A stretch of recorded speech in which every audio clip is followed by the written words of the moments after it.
All right, so we're a couple minutes past, so we'll go ahead and get started.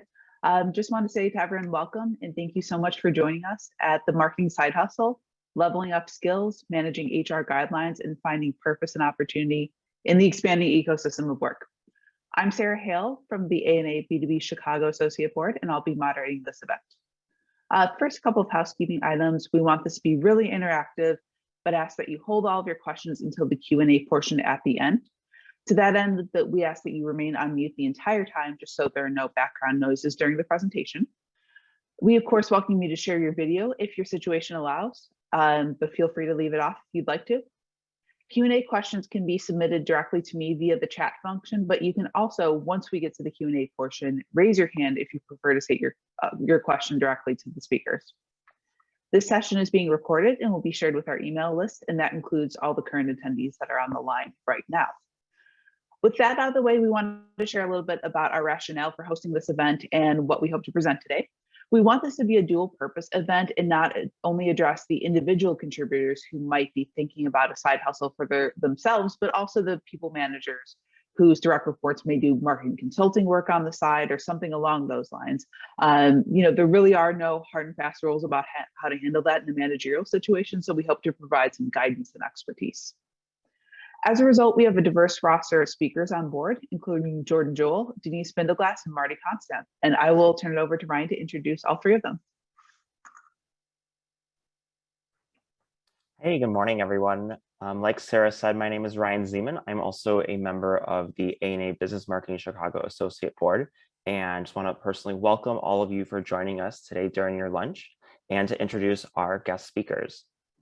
So our first guest speaker is Jordin Jewell. Jordin is a content marketer and founder of West Loop Soul. She helps small businesses and their owners and entrepreneurs find the soul of their brand and bring it to life through organic social media. Our next speaker is Denise Bindelglass.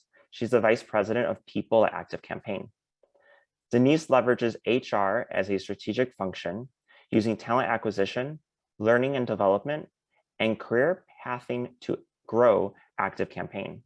And finally, we have Marti Konstant. Marti is a workplace futurist and best-selling author of Activate Your Agile Career: How Responding to Change Will Inspire Your Life's Work. As a top career influencer, she researches, writes, and trains on the topics of workforce and career agility. So once again, I want to thank and welcome all of our guest speakers today. And with that, I'd like to ask all of our attendees to please use the chat function and share what you're hoping to learn from this discussion. Make sure your chat is set to message everyone so that we can all see everyone's ideas and why you're joining us today. And feel free to send it now. And then that way we'll be able to tailor this discussion around your questions, interests, and we'll have a really great conversation.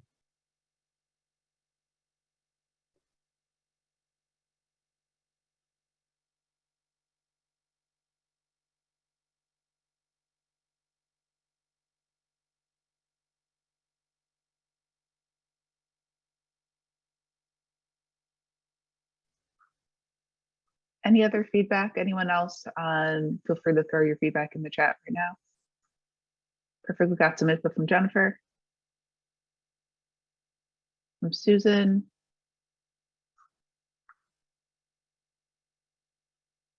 Okay, great. So it sounds like we're kind of looking for a well-rounded look overall as to what a side hustle is, and to have this discussion tailored to marketing. Well, you're in luck. We're definitely, we have an all-star roster of those who have a marketing background, as well as HR, who will be able to speak to that. So yeah, I'd love to start it off by asking the panel how they would define a side hustle. Jordin, do you want to go first? Yeah, absolutely. Hi, everyone. I'm Jordin Jewell from West Loop Soul. So for me, side hustle is typically something that I would describe as a pursuit that's in exchange for something. So it's either monetary value, you're getting educational value from it. Maybe it's just like fulfilling a volunteering itch that you have, but it's something that you're, getting an exchange out of. Otherwise, it would be more of a hobby, at least in my definition.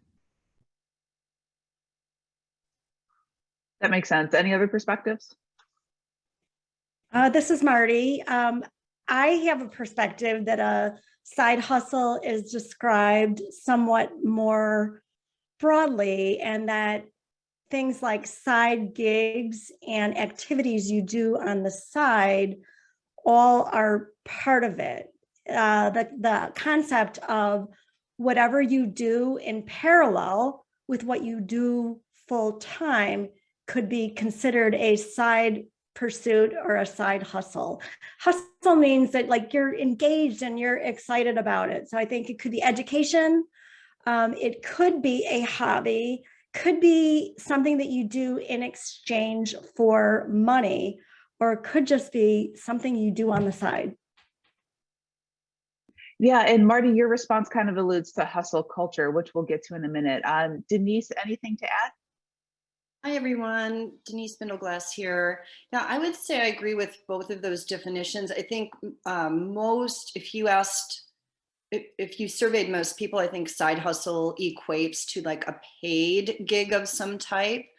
But I do think with a gig economy that's been growing, and the fact that the lines are blurring a little bit in terms of even say, hobbies and side gigs, I think we'll probably see definitions evolving to be more, I would say, inclusive and broader than what it's traditionally been known for.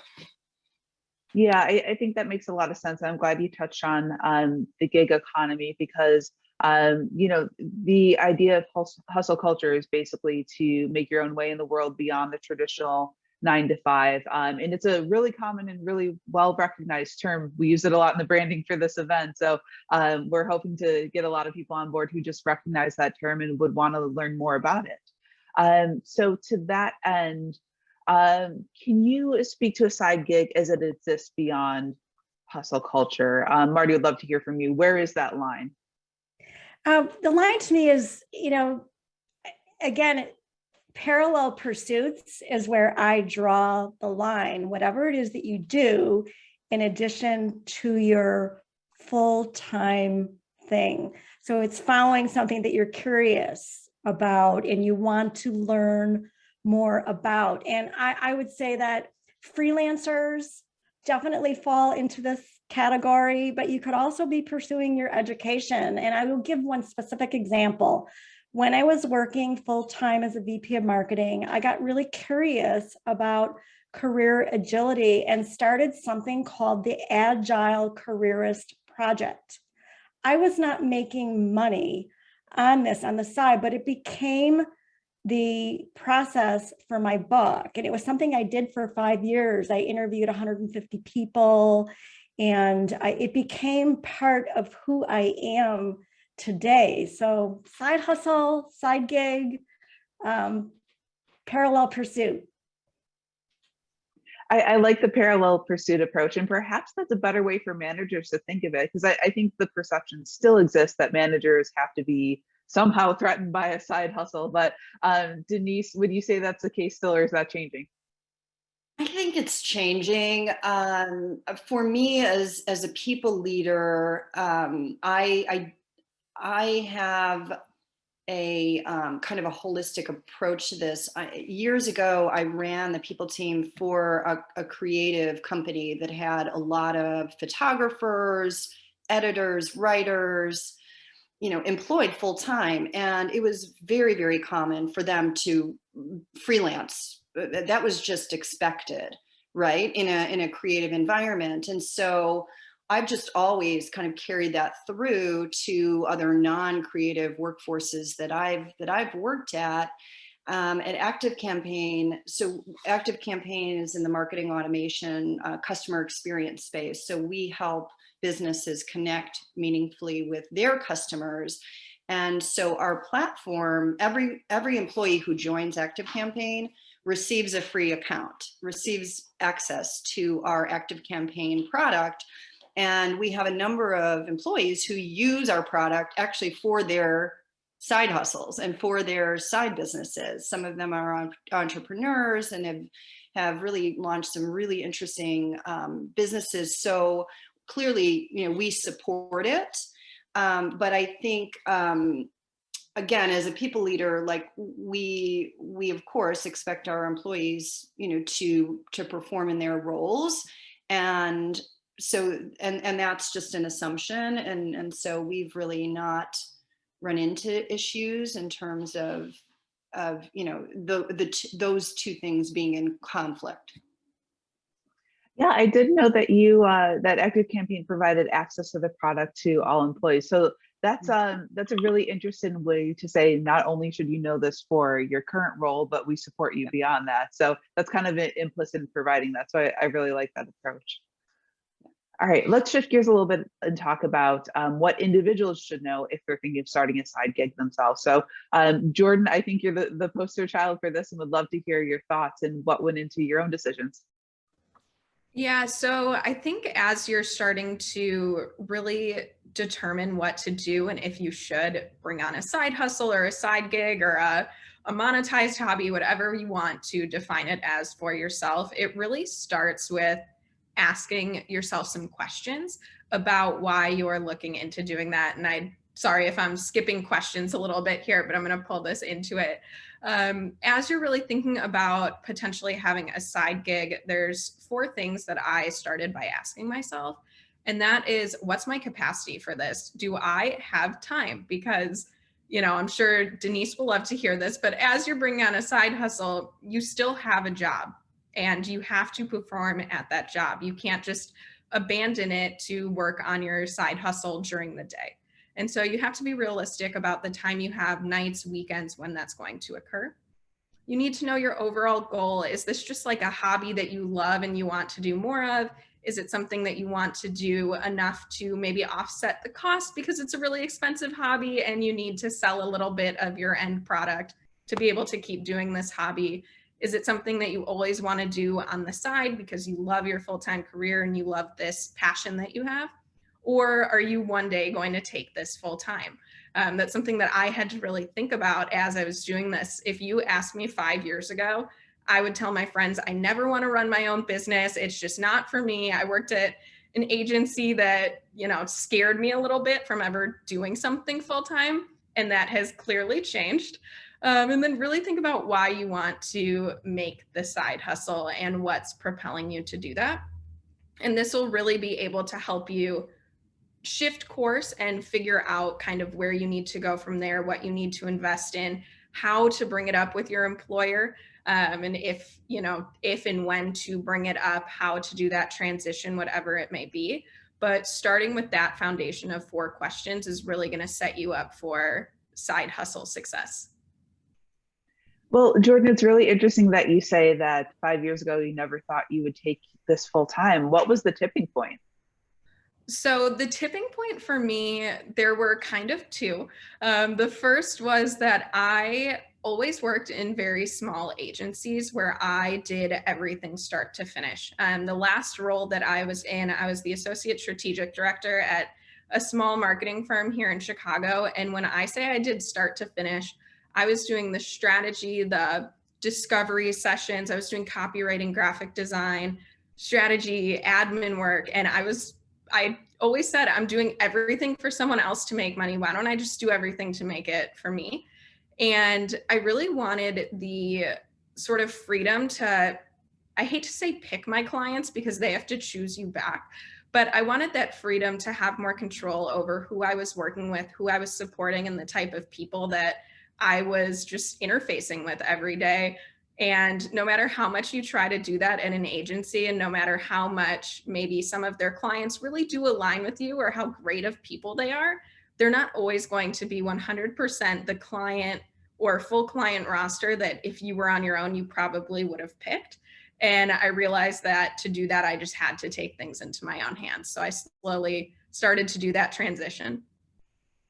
Well, I like that you transitioned it slowly after having that light bulb moment. And I'm wondering, Marti, if you had a light bulb moment that led you to take your career into your own hands as well? Right. So the light bulb moments are opportunistic. I mean, if you're working, I also worked at an agency, and during that time period, I started freelancing on the side. I was a strategic marketing and business development role at that agency. And one of my side gig clients was so interesting to me. It was a global group that was focusing on this topic of mobile security, mobile device security. And it was overseas, it was in Australia, and it had some operations in the US. And I started doing that on the side. And over a period of a few years, I did some work for them. They couldn't afford or have anyone on full time, and I did it. And so I was one of those people that actually just switched lanes. I left the agency and I did two things. I switched lanes at that time to roll into a VP of marketing role. And I also had one of my clients approach me and said, I really want you to work on this SEO program for this pharmaceutical firm. So I was doing two things because one, I was really interested in, and I ended up paralleling those two for a number of years. Another 5 years, I worked on a side gig project while I was VP of marketing and traveling the world and doing all kinds of fun stuff. So I think this idea of future proofing your career by changing lanes as you want to or need to, or where your interests lie, is a great strategy for having a highly engaging career. Well, I like that story, Marti, because not only did you kind of take the initiative to change lanes within your career, but the nature of your work itself means that you're empowering other people to do the same. So Denise, we talked a little bit earlier about how implicitly a company or a people manager can show their support for employees that want to have a side hustle, but how should companies and people managers explicitly say this is okay and kind of create some boundaries at the same time? Yeah, I think part of it depends on the culture of the organization and on kind of the overall philosophies. So I think individual people managers or hiring managers, just need to be aligned together. So if a candidate is asking about that in the interview process or asking the recruiting team, like there's just, a sense like, yes, we support this, or, whether it's showcasing some of that on the company website or in the marketing materials, right? And job postings, like there are ways to kind of get the word out more explicitly. Sometimes when we ask our employees to sign employment agreements, like most companies do, and some employees when they're joining will ask, well, I want you to know up front that I do, I'm a software developer, I do coding on the side, or, I do XYZ, and should we put that into the employment agreement? And, so sometimes it's called out more formally in that regard. But we, like most companies, expect our people leaders to have a sense of what's going on with their employees, right? Just generally, like what's going on. So our advice is when you're having say a one-on-one or a sync with an employee, you're not necessarily just talking about the day-to-day work, but you're engaged with how are they, especially during, COVID, that's become super important as everyone's remote. Like start with what's going on in life generally. And so if you approach it that way, you're naturally gonna hopefully hear about what else is going on, and therefore you can be supportive in that regard as well. So can I ask Denise, from a historic perspective, it sounds like these conversations are just happening earlier and more often. Is that fair to say? I think so. And I would say, I don't know the stats here, but I think it's fair to say during this period of COVID, there's been more openness in terms of sharing just what's going on in employees' lives and how things are being approached, and a real transparency around, like, whether it's, hey, I'm going to move from Chicago to Nashville, or hey, I'm thinking of taking some time off and really thinking about what makes me happy professionally. I think there's just been a a general sense that at least our employees are feeling very comfortable having just more life conversations that have included a conversation around side gigs as well. Yeah, I've seen that happen in my own org as well. And, even though I'm not a people manager, and I think it starts by the fact that you're kind of letting people into your homes just by the nature of doing remote work. In fact, I would be shocked if a cat hasn't popped up in the background by now. But yeah, that glimpse into your life is just it's part of work nowadays, which I think is a positive change overall. All right, so Jordin and Marti, the term hustle culture, this seems to be like I don't want to say a millennial term to me, but it's come up during the course of millennials' working lives. So would you brand this as a phenomenon only for the 20s and 30s among us? Marti, maybe you want to start? Yeah, I can start. I like the term, but I think as marketers, as many of us are, I think it's a term that if you look at its popularity, I think it's waning in popularity. Yes, I do think it may have been, something that maybe the younger people were doing, but I think so much of it translated into the side gig and the gig economy that became associated with hustle economy. So they melded into one. So no, I don't think that it's generational specific. I mean, I've seen people of all generations doing location independent work all over the world, things that you would associate with one generation over another.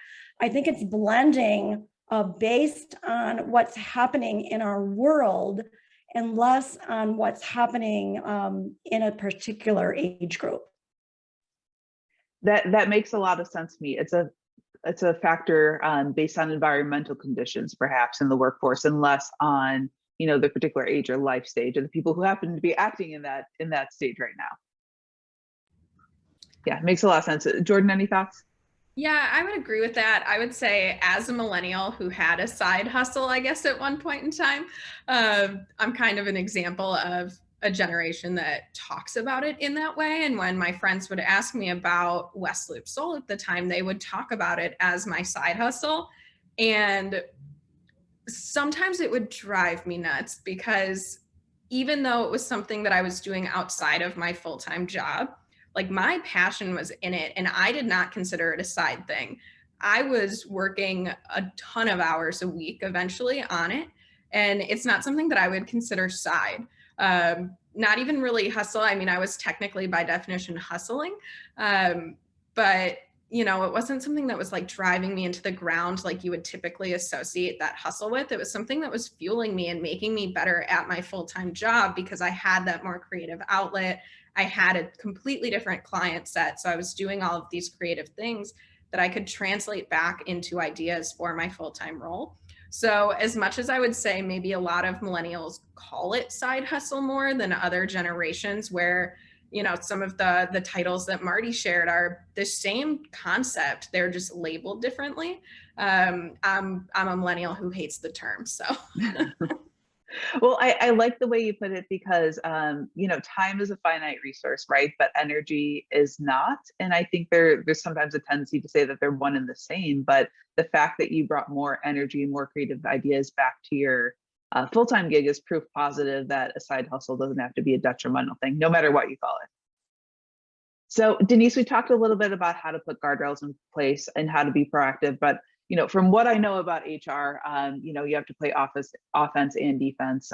You have to be proactive in supporting employees, but also defend the org. So what do you do when you sense that things with an employee are starting to tip in the balance of their outside activities? And what happens if performance does start to slip? Yeah, I think so. Fortunately, we really haven't encountered that.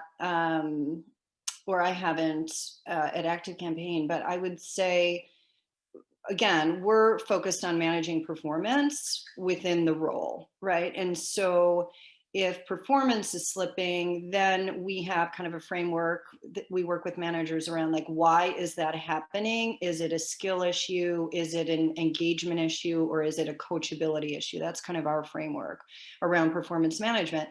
And so if it's determined that, you know, it's an engagement issue, then that's an opportunity for us to then figure out why. Why has engagement in the job waned? Why has it decreased? Why has performance slipped? And then if it is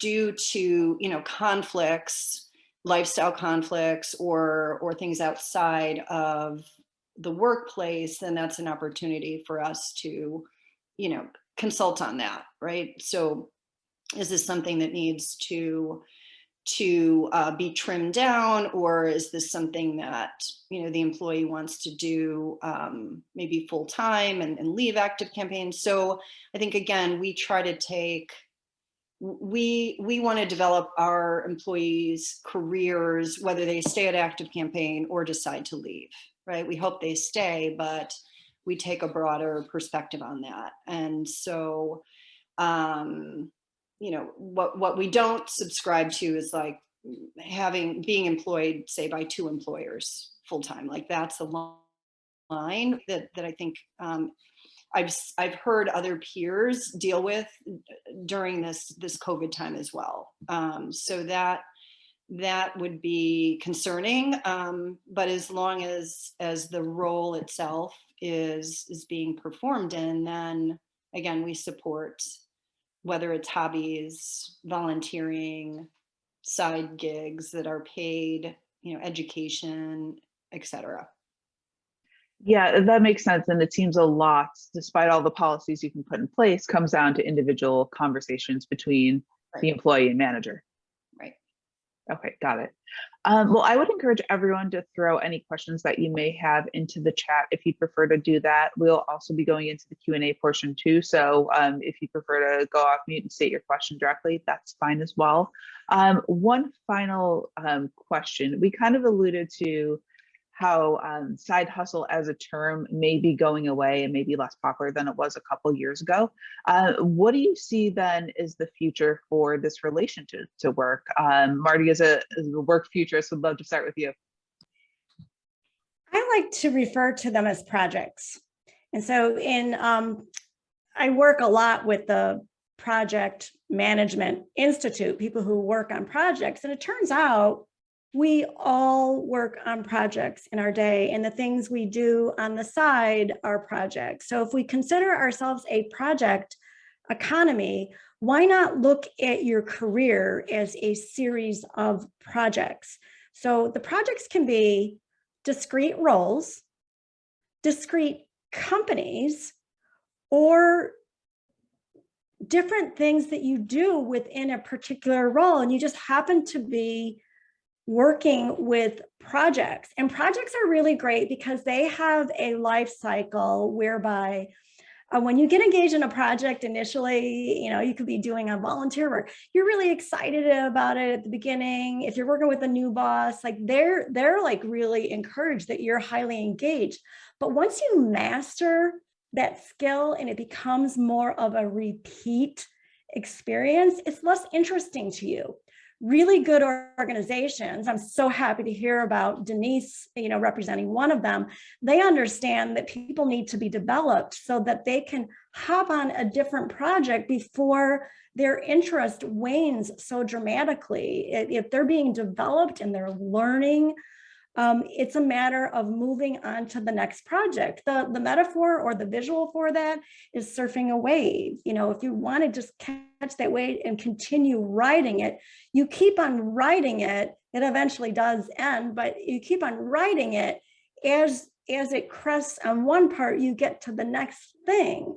Really a recipe for high engagement, project economy.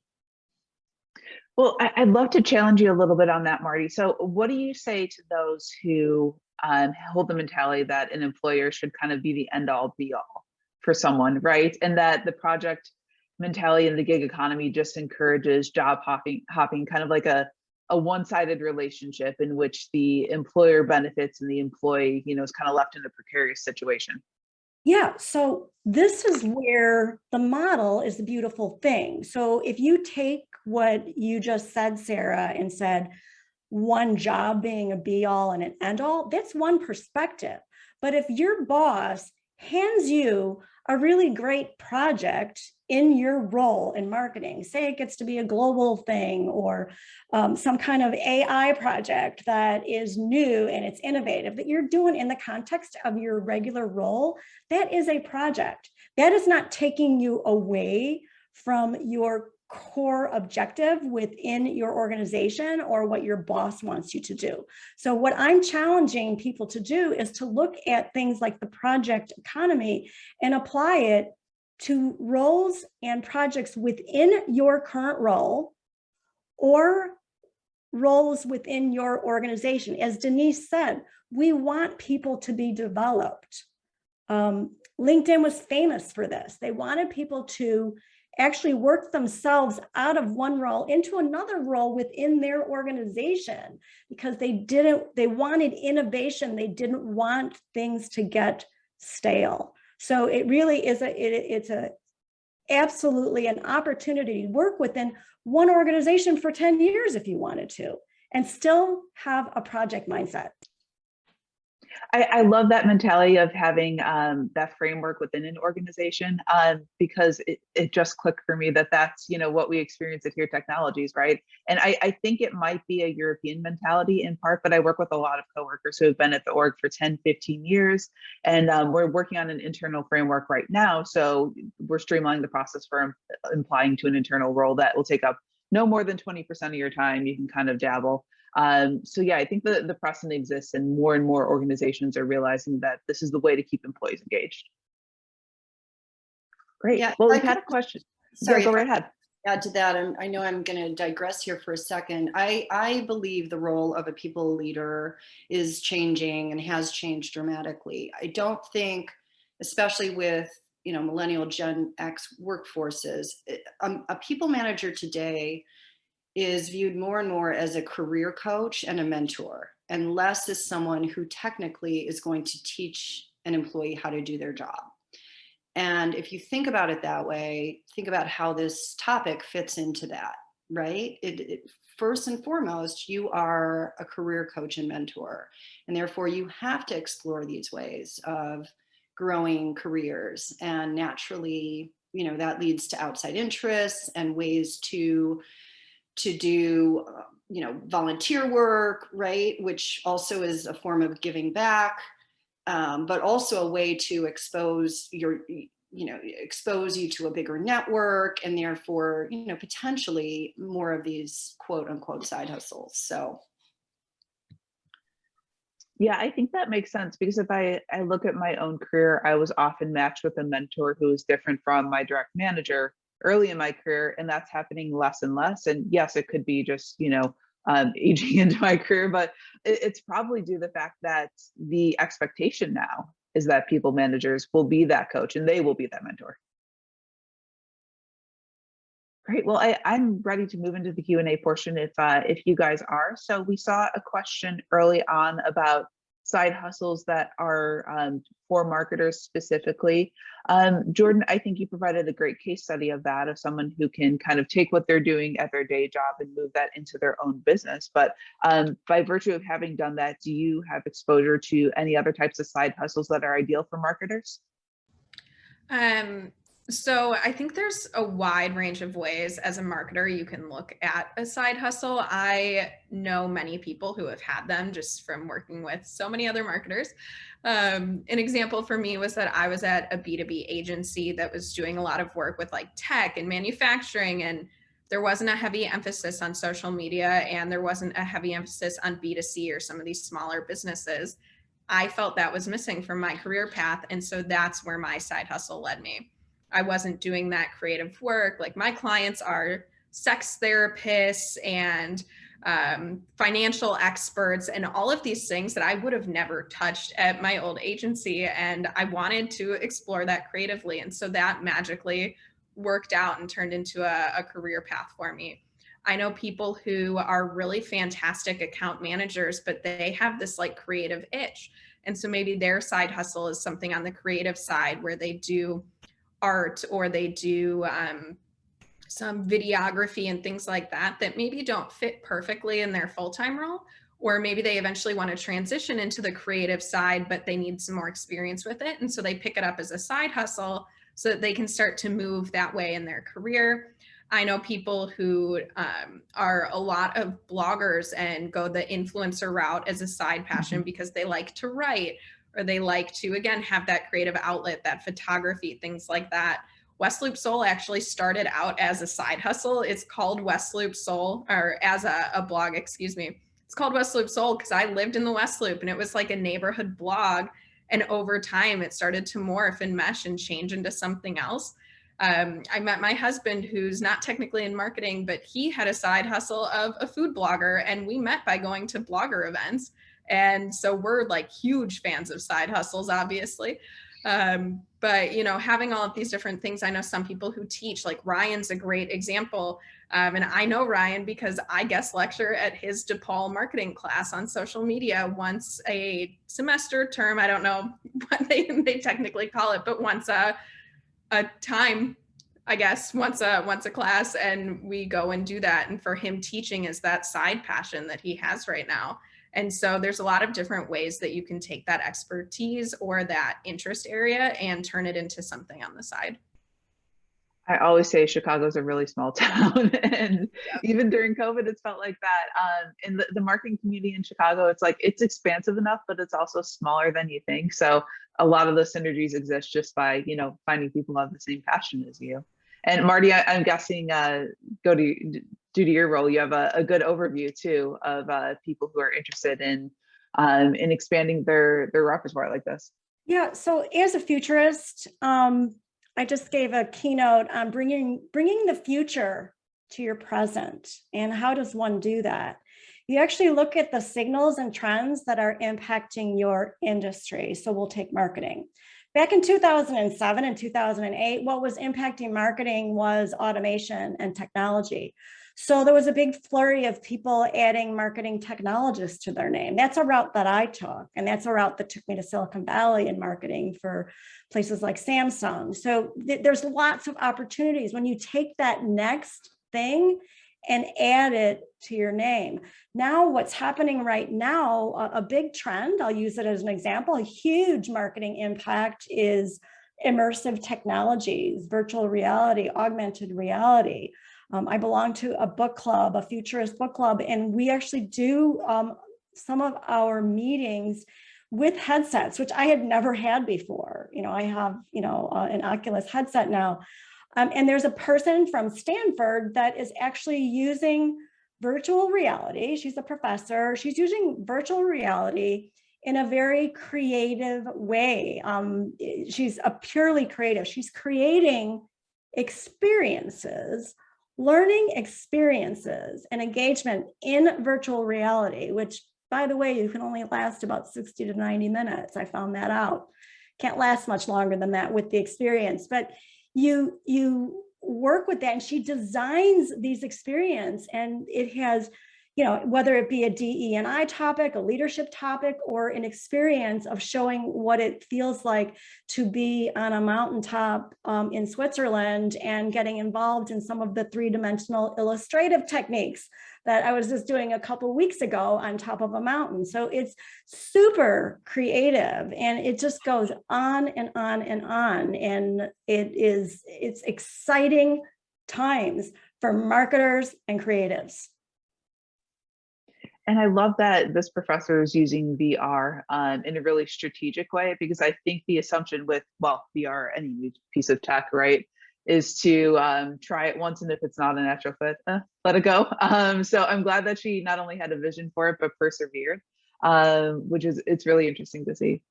Well, it's just one thing to add to that. When I thought of VR, I thought of gaming. And I thought, okay, my nieces and nephews are really good at it. I thought of advertising, all that kind of stuff. I didn't think of creating learning experiences. Just didn't even cross my brain process at all. Yeah. So, Yeah. I mean, could be necessity because of COVID. Could be just an evolution of the technology, probably both. Great. Well, I would encourage anyone who has a question that they want to ask directly, please feel free to raise your hand and or go off mute. I have one more that I want to ask Denise after that, but just want to give everyone a chance if they want to address our speakers directly.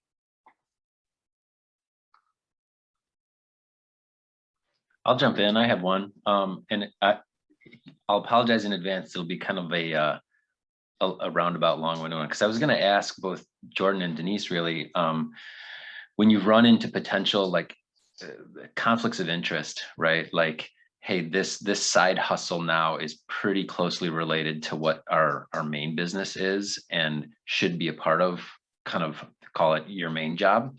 But I want to ask it, I guess, in a different way, because I forget who, if it was Marti or Denise, kind of mentioned innovation, which is something I've been thinking about a lot as well. Like this kind of connecting the dots and looking for additional inspiration. How do you all see side hustles or side interests, even more broadly, as ways to nurture innovation in your career development, whether for your main job or for your side hustle? And how do you kind of compare that or make sure it's working with kind of, in sync, I guess, with, as a complement to your main job and not as a competition to it?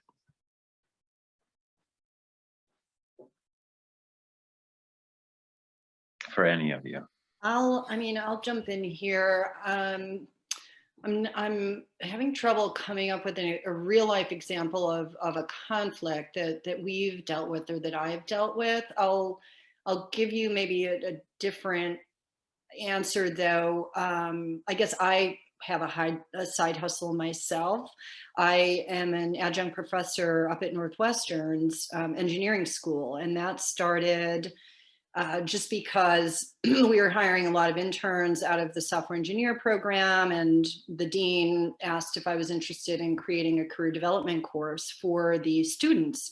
And so that was many years ago, and we beta tested it, and it now is a required course actually for engineers. So that came out of kind of a selfish need that we had from a hiring perspective, right? Working with the school, and then thinking about how do the students, how could they be better prepared to find internships and full-time jobs?